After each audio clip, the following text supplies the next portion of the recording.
In the previous chapter, we talked about scope, what you want to do with your project. Now it's time to make a plan before going to do it, right? So in this chapter, we're going to talk about time, another characteristic of the project management triangle. In this chapter, we use 3 steps to make a project plan. The first step is to break down the project into smaller activities. The second step is to define the sequence of the activities, and the third step is to estimate the duration of each activity and put everything together into a visual project plan.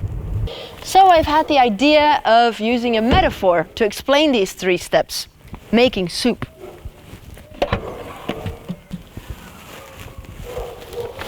Chicory soup.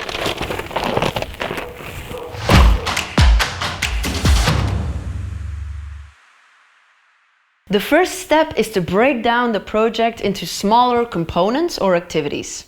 Therefore, we use the work breakdown structure. It is a hierarchical decomposition of all the work that needs to be done in order to achieve your project's goal. First, we need to determine the major output of your project.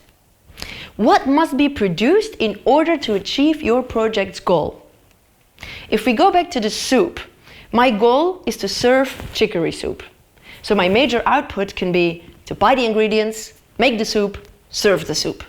Secondly, you divide each of these into smaller components or activities.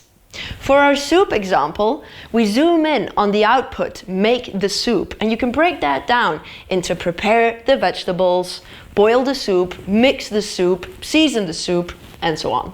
You can add as many detailed levels as you want.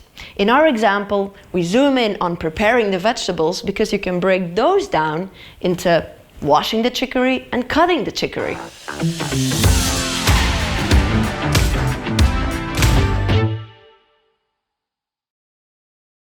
After listing the separate activities, we put them in the right order of execution. Now, when we're talking about making soup, it's pretty obvious that you cut the vegetables before you boil the vegetables. But when we're talking about a bigger project, it can get pretty complex. Some activities must be completed in a sequential order, meaning one after the other. And some activities you can do in parallel to be more efficient. For example, you can bake the croutons while the soup is boiling.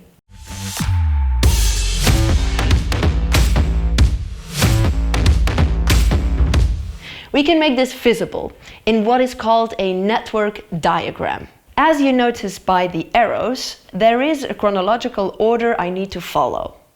Things done in parallel are usually placed under each other. The third step is to create a project plan. A Gantt chart is a very popular tool to do so. It visualizes the sequence of the activities on a timeline. Okay, focus! The activities are shown on the y-axis and the time is shown on the x-axis. The blocks visually show the start and end of an activity, how long it takes to complete.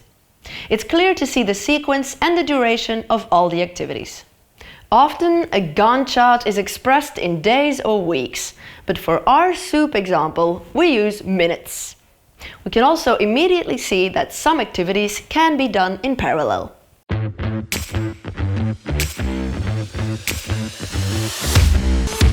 One last tip. The Gantt chart is also a very interesting tool to track your project's progress. You can use it to compare the planning to where you are in the project at that moment. We interrupt our program to bring you this important message. Do you like my Gantt chart, my beautiful Gantt chart? I love my Gantt chart, my pretty Gantt chart. Oh, it's so pretty, I want to kiss it. Ooh, I love my Gantt chart.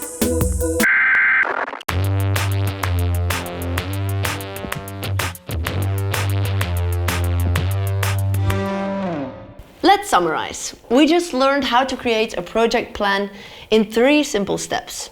Step 1 is to break down the work into smaller components or activities with the work breakdown structure. Step 2 is define the sequence of the activities with a network diagram. And at the end, you put everything together in a Gantt chart. In the next chapter, we will look at the resources and how to add those to the Gantt chart. Bon appétit!